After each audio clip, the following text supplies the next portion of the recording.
Ladies and gentlemen, hello and welcome to Season 7 of the Lyons Den Quiz League. We are back after a pretty short break, to be honest. I don't actually know if this video is going to go out before or after the Season 6 Championship, but that will be, well, if it hasn't come out, it'll be coming your way soon. But yeah, we're here for another season. I love this league. It's super fun. Benny and Looney are the best. Their questions are amazing, and I don't know, it's just a joy to play every week, so I am glad to have it back already. So we're going to start with the first quiz, as always, which is general knowledge. My camera's in the bottom right, but I don't think that's a problem. But yeah, first quiz, general knowledge, the middle by Benny. The currency of Cape Verde, or Cabo Verde, is unique for putting the currency symbol in between the whole and fractional parts of the amount of currency. Price of 100, we've denoted $100 What is the name of the currency? Which is also the name of Portugal's currency before it adopted the euro in the early 2000s. I'm pretty sure I heard this like probably a week ago. Like, I think my girlfriend asked me a trivia question about the currency of Portugal, and I didn't know it. And I still don't because I completely forgot, which is a bit unfortunate. But I don't know. I'm going to say Real, which is the name of the currency of Brazil. Maybe it's the same. I really, really should know this. I think this is wrong, but I cannot remember what it is. I mean, it's not peso or anything else like that. So Real is the best guess I've got, but I do think it's wrong, which is kind of unfortunate, because this is something I should know. Question 2. What is the function of the round middle prong of both the electrical plugs seen below in both Europe and the US? Well, North America, wherever this plug is used. So, I don't know, honestly. I mean, there are a lot of plugs in my house that are like kind of old and they only have two. And they're, well, sockets, I should say. And then plugs as well. I've seen plenty of plugs that only have two. I've noticed that when you have two plugs instead of two prongs, the it slips out of the socket a lot more easily. So I'm gonna say it's for stability, like keeping it actually locked in there rather than having it slip out, I guess. But I mean, I don't know.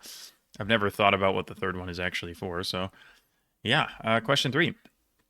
The character, whatever that is one of the characters present in Old English that was phased out in Middle English. A writing that was initially replaced by a digraph, which was itself replaced by a single character.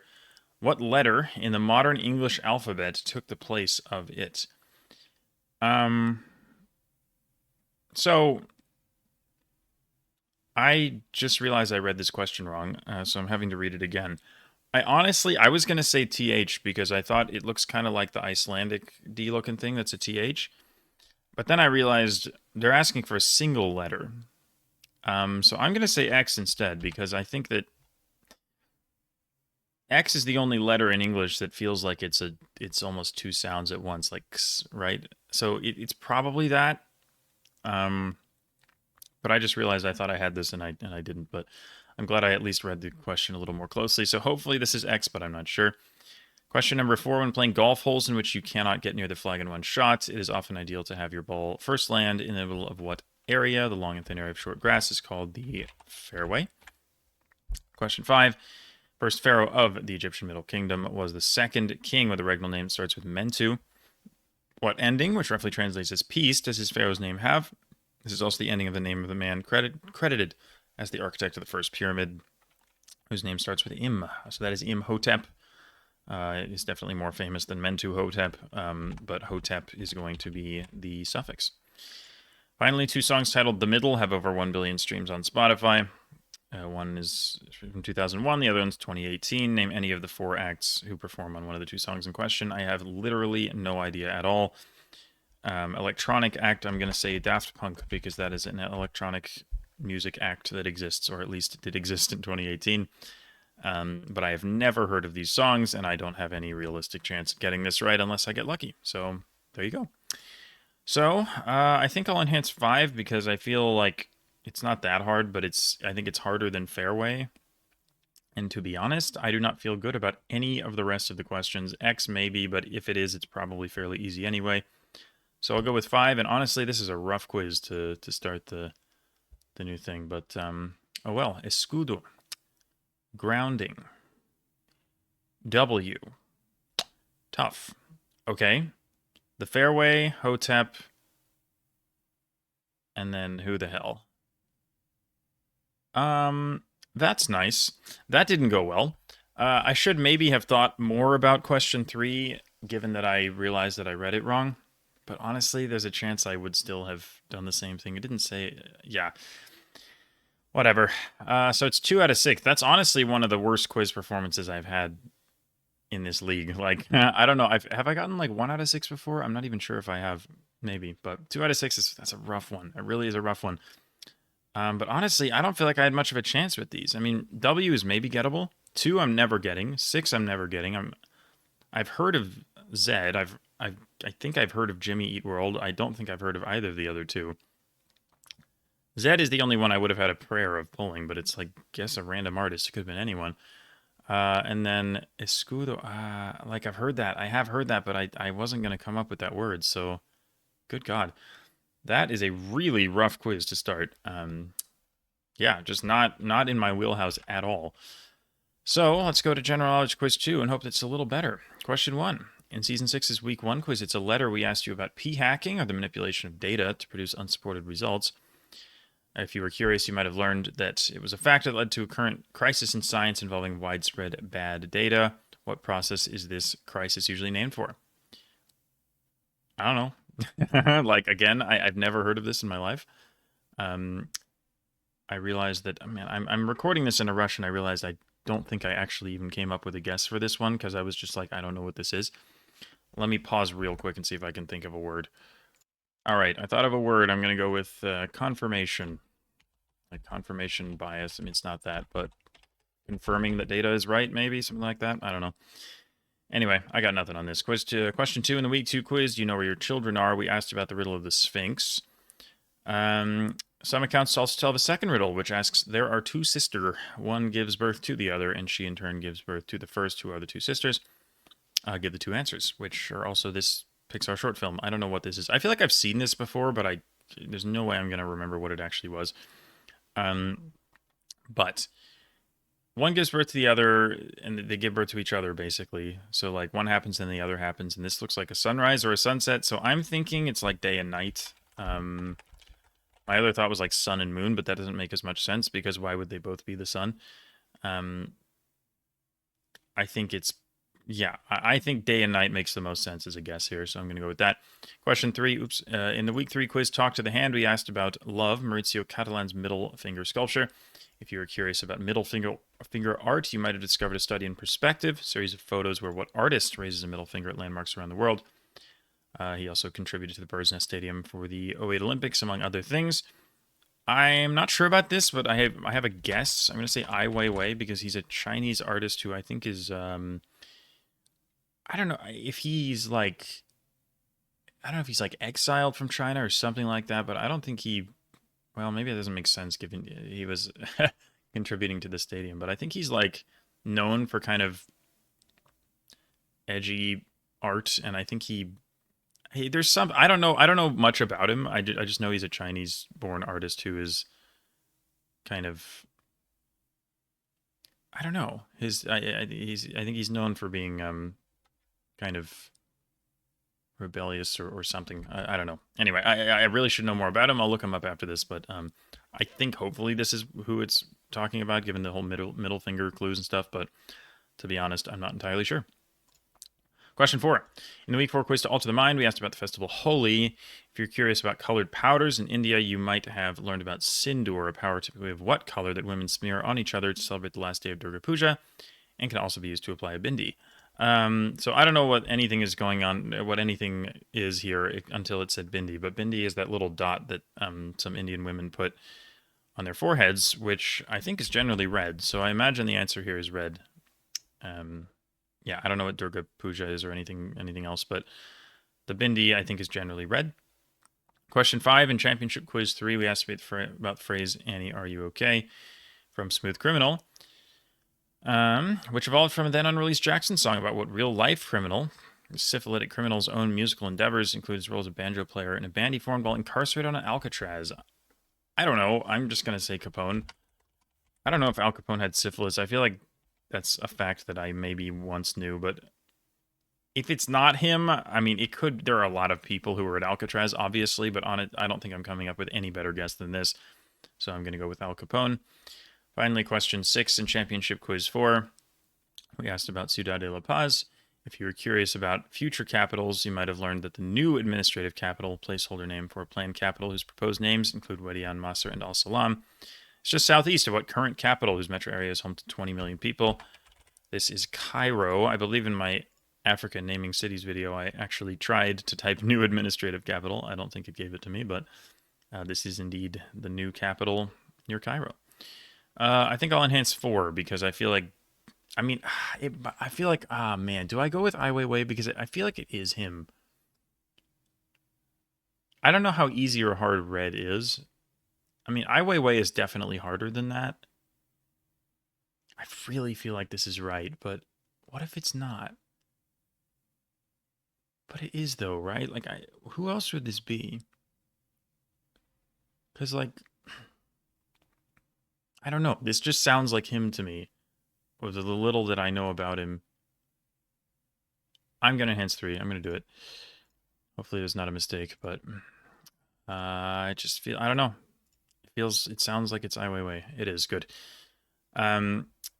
Replication crisis. Never heard of it. Day and night. Red. Al Capone. Cairo. Okay, 5 out of 6. Much, much better. And I think hopefully the enhancing here is good as well.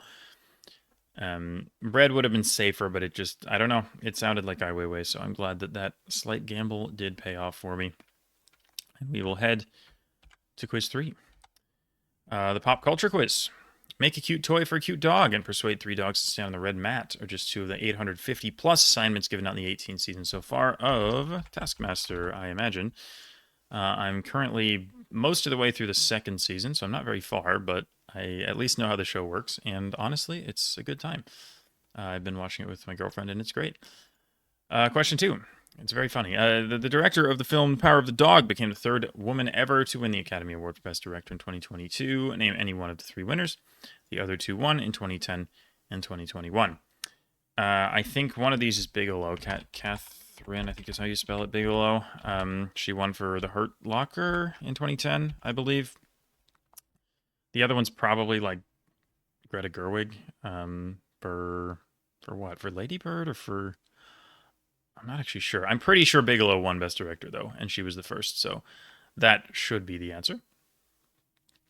I don't know who the Power of the Dog one is either, to be honest. If you order a puppuccino for your dog at Starbucks or some other coffee shops, you will receive a small cup filled with what ingredient? A slightly sweetened version of this ingredient, sometimes named after Chantilly. So Chantilly is whipped cream. It's the French term for whipped cream. So a slightly sweetened version of this ingredient. I'm just going to say cream because, like, if the sweetened version is whipped cream, then I guess the thing would just be cream. I suppose. I don't know. Or I don't know if it's like whipping cream or whatever, but I think hopefully just saying cream is fine here because Chantilly is just whipped cream. Anyway, question 4. 14 trained dogs and 1 semi-trained goat do tricks in time with the beat in the elaborate one-shot music video for what band's song? White Knuckles. I have no idea what this is. I'm going to say the White Stripes. But I have absolutely no idea. I've never seen this. I don't recognize the dude. I don't know what's going on. So I'm going to take the L on that question. Question 5. Strongheart and Rin Tin Tin, 2 of the first famous canine actors who starred in numerous films of the 20s, were both what breed? And the dogs of the Biden family are all of this breed. So the Biden dogs, I believe, are German Shepherds. Or, Alsatians. But, yeah, pretty sure that they're German Shepherds. Finally, question 6. While no dogs have competed in an official Olympic sport, yet they did play a role in a demonstration sport featured in the 32, 54, and 94 Winter Olympics.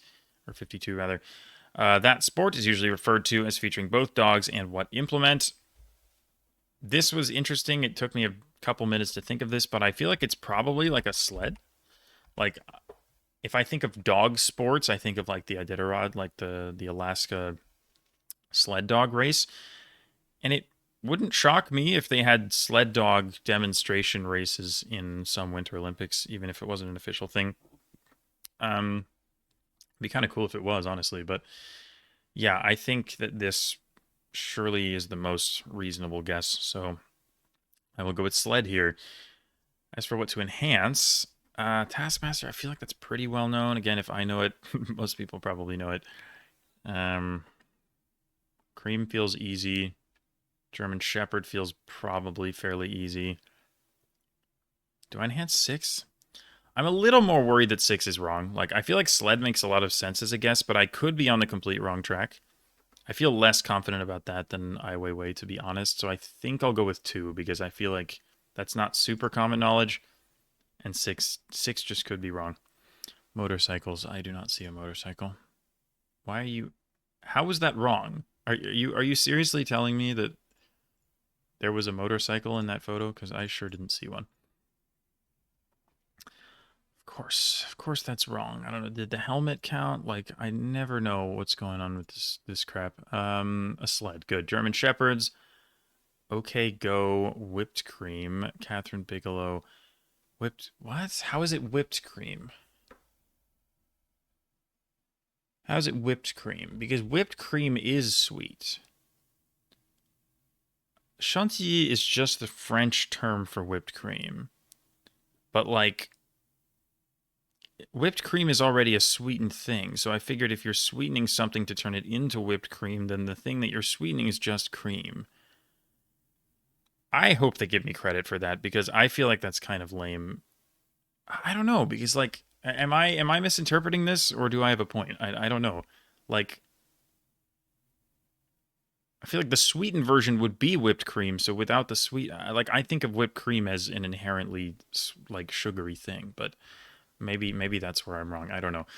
Catherine Bigelow is, of course, correct, although I thought it said 2010 in the question. Sled, German Shepherds. Okay, that's the band, I guess. What is it? What is that?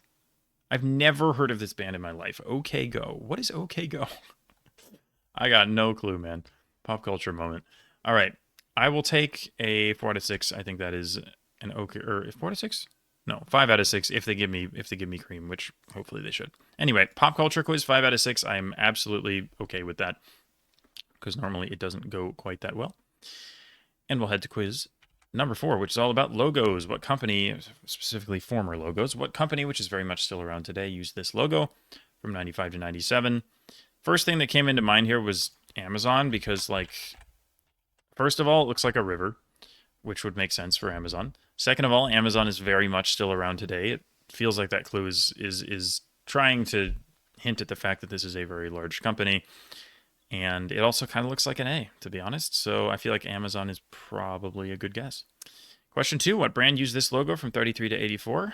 If this isn't Lacoste, I have no idea, but I imagine it probably is, given, you know, the crocodile is just the classic Lacoste symbol, and I think this is roughly the shape that the logo takes even now. Question 3, what company used a logo similar to this one with different words, of course, from 46 to 59? I'm not sure about this one. The best guess I came up with here was Renault because, I mean, first of all, it sounds like it's French because Ligue de Quiz, like it sounds like the question's trying to hint at the fact that this is a French thing, I think. It's the shape of a diamond. I think of a French company with the shape of a diamond. I just think of Renault because it's like all the cars and stuff have that logo on it. I've never seen this particular rendition of the logo, so there's a very good chance that this is wrong, but I can't think of another French company that has a diamond logo like this, so that's what I'm going for. What company used this logo from 47 to 68? I imagine this is Qantas because the logo now still, I think it's red now, but it still looks quite similar with the like big old jumping kangaroo. And of course we have Australia on the map connecting to what looks like Great Britain and Northern Ireland and then nothing else. But yeah, this one I think should be Qantas.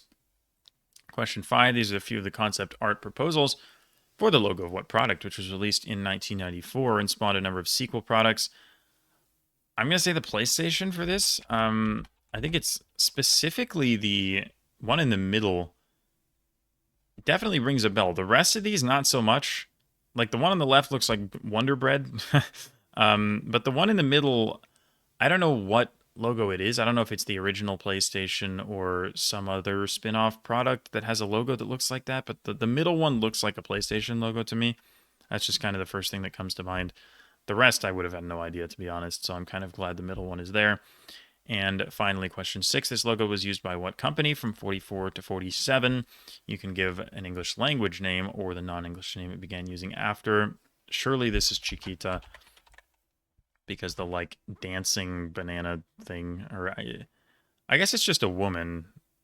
This one honestly kind of looks like a banana, but I think the logo nowadays is just like a dancing woman with like a fruit basket on her head. But this is surely Chiquita. I think the English language is, I think it's United Fruit, or is it Vaccaro? I don't remember which was which. I think Chiquita was United Fruit and Vaccaro was Dole. I don't remember which of the Banana Republic companies turned into Chiquita, but either way, should be Chiquita. So yeah, I don't know what to enhance here, honestly. I mean, Renault feels hard. I'm just not. I'm not confident that that's actually correct though. Amazon feels sort of easy. Lacoste is interesting because it's like Lacoste is pretty famous, right?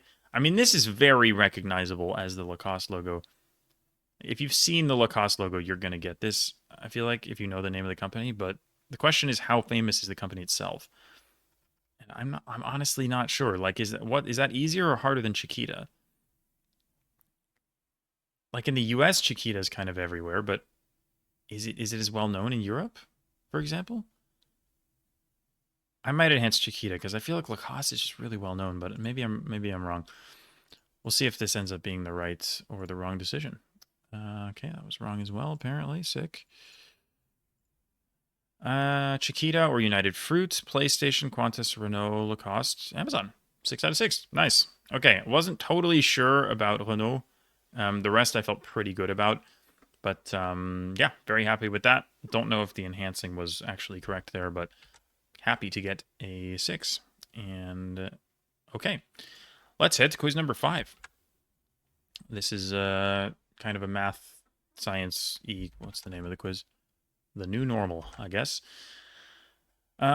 Anyway, question 1. You can tell a lot about a molecule from its name. For example, take the element N-undecane. The ane suffix means it consists of only hydrogen and carbon. There's only single bonds. The N standing for normal means they're all arranged in a line. And undec means that it contains how many carbons? I believe it is 11 because un is 1 and dec is 10. So that would mean 11. And the same way that like undecillion, for example, is like, well, you get the idea. Question 2, the term normal flora refers to the microorganisms that live inside the human body. Among these is what bacteria, which normally lives in the intestine, but can cause food poisoning symptoms when certain stains are ingested. This is also the bacteria that most commonly causes UTIs. I think this is just E. coli. I think E. coli is a thing that just kind of lives in you. I mean, obviously it's famous as being like the food poisoning thing, but I'm pretty sure it just exists in your intestines and is only sometimes harmful. Question 3, for an object resting on a surface, the normal force is the force exerted by the surface on the object that is perpendicular to the surface as depicted below. If the angle between the surface and the horizontal is 60 degrees and the force on the block due to gravity is 50 newtons, what is the magnitude of the normal force? I'm actually going to pause and see if I can pull up a whiteboard for this to see if I can try to explain my extremely scattered thought process for this. So yeah, I'll be back in a sec. All right, so here is where we are. So I've drawn this situation. Now here's the thing. I did a lot of math in school. I didn't do physics. So kind of like the last time we had a physics question, I kind of had to try and figure this one out from the ground up. But here's my thought process in case it helps any of you all, or maybe it's just completely insane. And honestly, I'm not sure it even makes sense.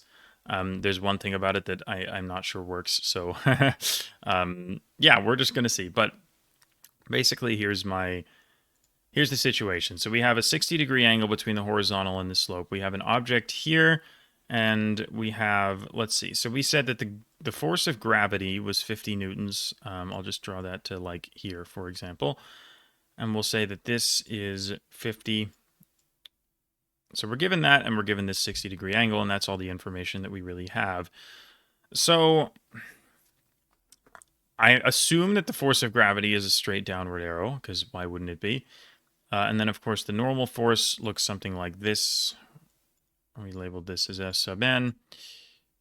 And we're trying to figure out what is the magnitude of the normal force. So here is my possibly nonsensical thought process here. I thought that if you were to draw this normal force vector the other way, if you just draw it perpendicular the other way, it's the same vector, right? I was just thinking, if you draw this arrow the other way, you could make a triangle out of this, because I was trying to figure out like what like what's the reason that they gave us a 60-degree angle, like, because surely that's so that it makes the numbers nice, so that the answer is a whole number kind of thing. So I was trying to think, like, how does the 60-degree angle have to do with this? Are we taking some kind of trig function, because 60 is obviously a nice number? So I was trying to think of, I was kind of just fooling around with this for quite a while, trying to make shapes out of it, trying to make something make sense, because I was honestly quite confused by this. But this here could also be labeled as the normal force, because again, I just drew the same vector in the other direction. So my thought here was that if this is a 60-degree angle and this is perpendicular, then this here would also be a 60-degree angle, meaning that here we have a 30, 60, 90 triangle.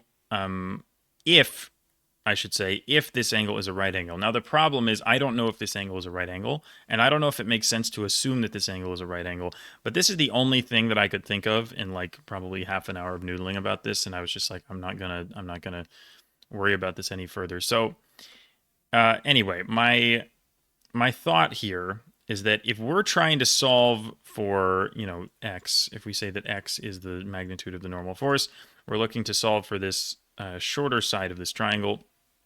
If we have that the hypotenuse is 50 and we have that this angle is 60, we can write that the cosine of the angle is equal to, of course, adjacent over hypotenuse, which would be x divided by 50. Thus, x would be 50 times the cosine of 60. And since the cosine of 60 degrees is 1/2, thus x would be 25, which I think makes sense, because if you think of a scenario with, like, if it's just a flat surface, then the normal force is going to be exactly equal to the gravitational force, I think. And then if it's like a 90-degree thing and it's like there's no slope at all, it's just vertical, then there's not going to be any normal force, so it would be 0. So it makes sense that normal force would be somewhere between 0 and 50. Hopefully this is the right thought process. The problem is I have no idea if this is actually a right triangle. Like, for example, if I draw the gravity vector and I draw the normal force vector, I don't know that if you draw a third vector connecting the two, that it's actually going to be 90 degrees. Like, maybe this vector is this long, meaning that the triangle looks like that. And that means that this is not a 60-degree angle, and then I have no idea what I would do. But this is the only thing I could think of that made any sense, because it was like, it has to come out to be a nice number, so it makes sense that it would be this, that we would be using the cosine of 60 to figure out the answer. But again, is it a right angle? I don't know. I'm making an assumption that I don't know is true, but, it's all I've got, because I'm trying to figure out physics from the ground up, which is a little hard to do sometimes. So hopefully this makes even a little bit of sense to you guys. And again, I can't wait for this to be wrong, but I think it makes sense, and I came up with a round number, which is like, okay, I like that. But can I assume that's a right angle? Don't know. But I got nothing else. So, yeah. Let me know, by the way, in the comments, whatever I'm missing. I'd be happy to hear from you guys what the actual explanation is, because I do actually want to know. But anyway, that's how I thought about that question. So I'm going to say that the magnitude of the normal force is 25 newtons. And hopefully that's the answer. Question 4. In the normal distribution, also known as the bell curve, 68.3% of all outcomes will fall less than 1 standard deviation from the mean. Sigma is the standard notation for standard deviation.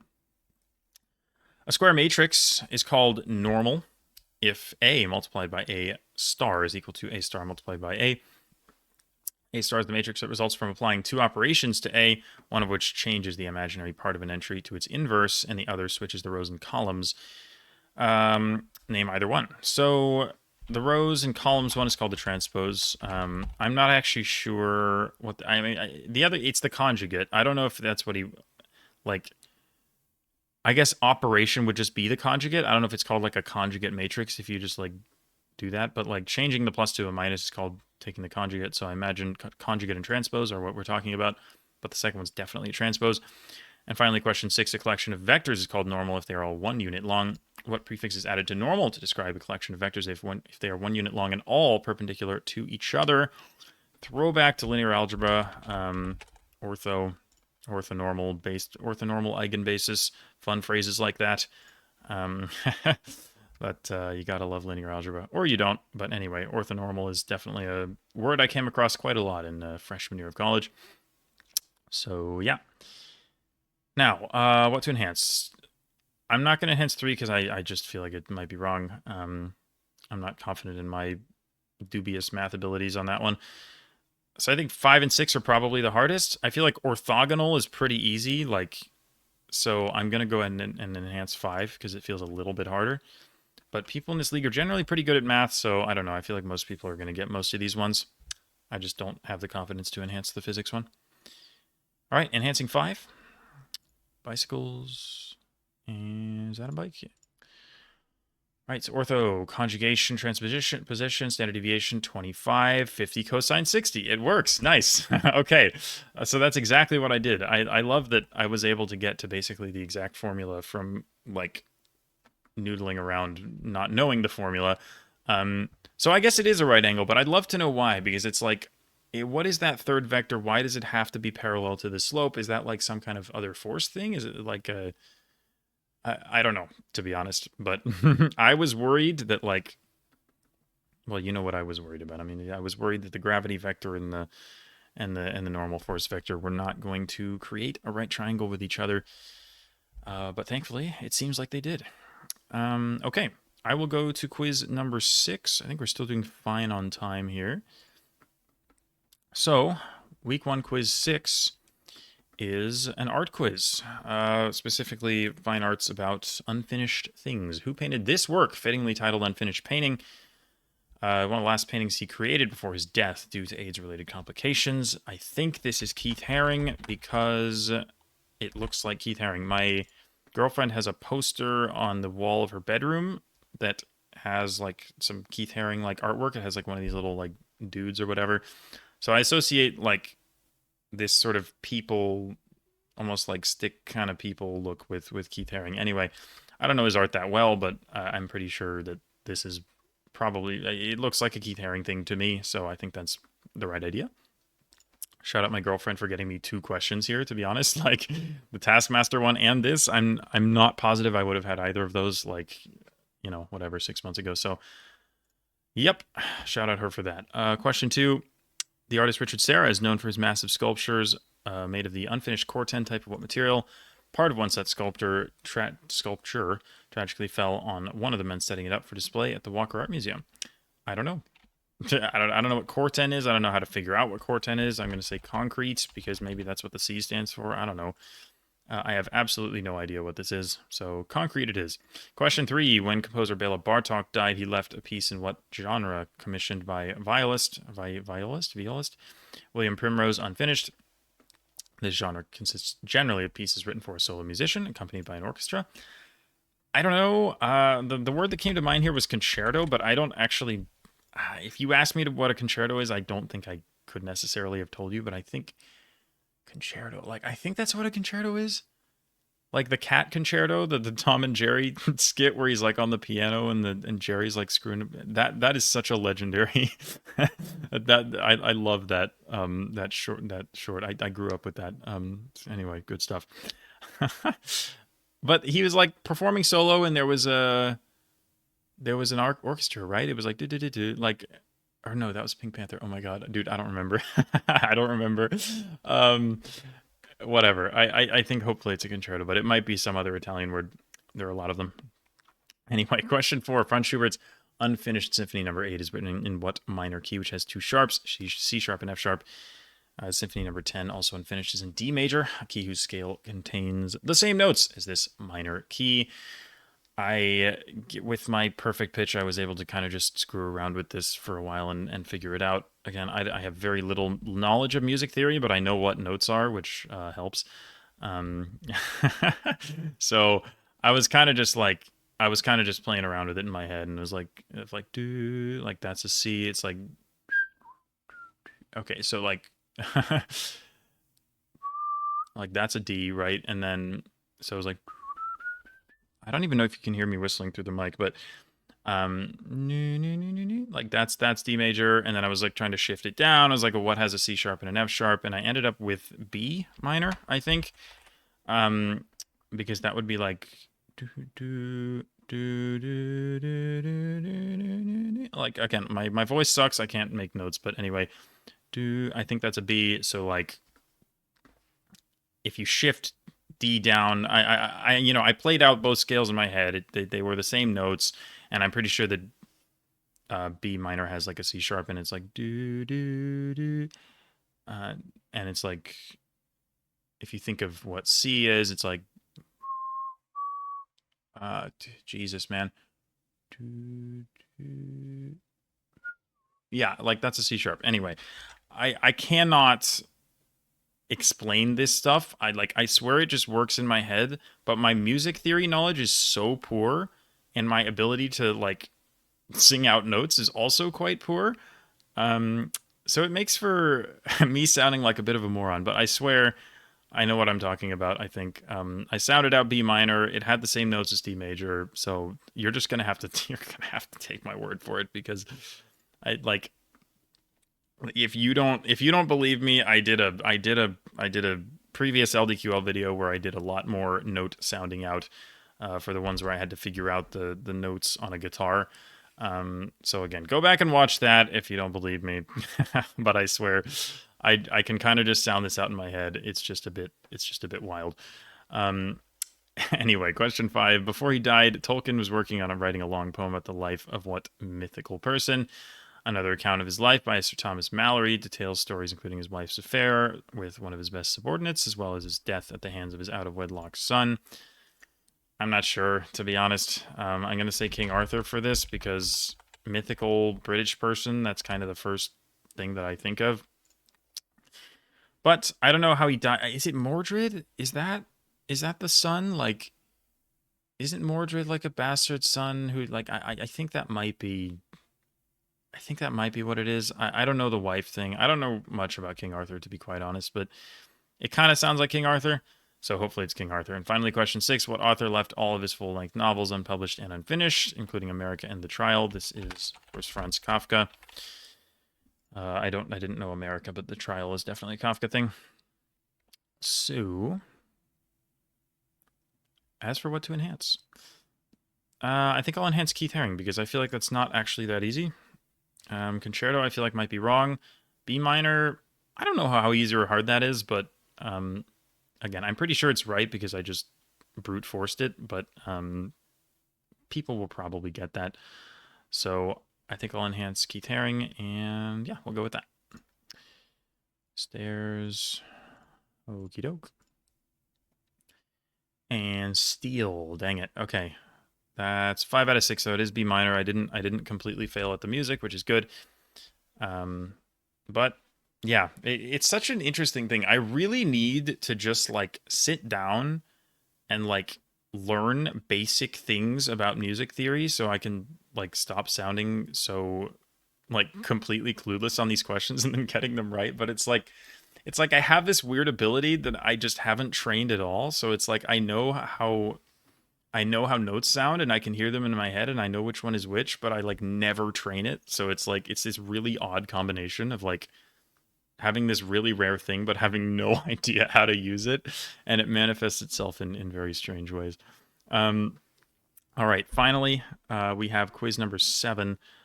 I think I'm going to pause. I mean, it makes no difference to you guys, but I have to go post my subdivision. But I will be right back, and we will wrap the video up with the final quiz. Alrighty, so final quiz number 7, starting with question 1. Reaganomics, the economic policies of Ronald Reagan, is often satirized with what term, implying that supply-side economics will result in higher-tier economic entities spending more money that then makes its way to lower socioeconomic classes. I believe this is what trickle-down economics is, or, hypothetically is. So just trickle down, I guess, is the term, or trickle-down economics, whatever, either way.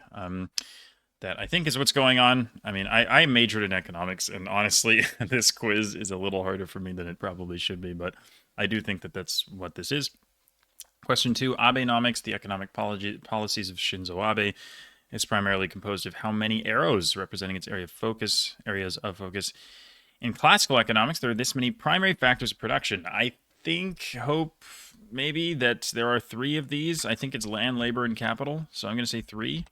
But I think those are the 3 factors of production. I'm worried that there's like a 4th one, because again, it's been so long since I learned about this stuff that I honestly I'm not sure that I'm right about that. But I think land, labor, and capital are the factors of production. So hopefully that is the correct thing.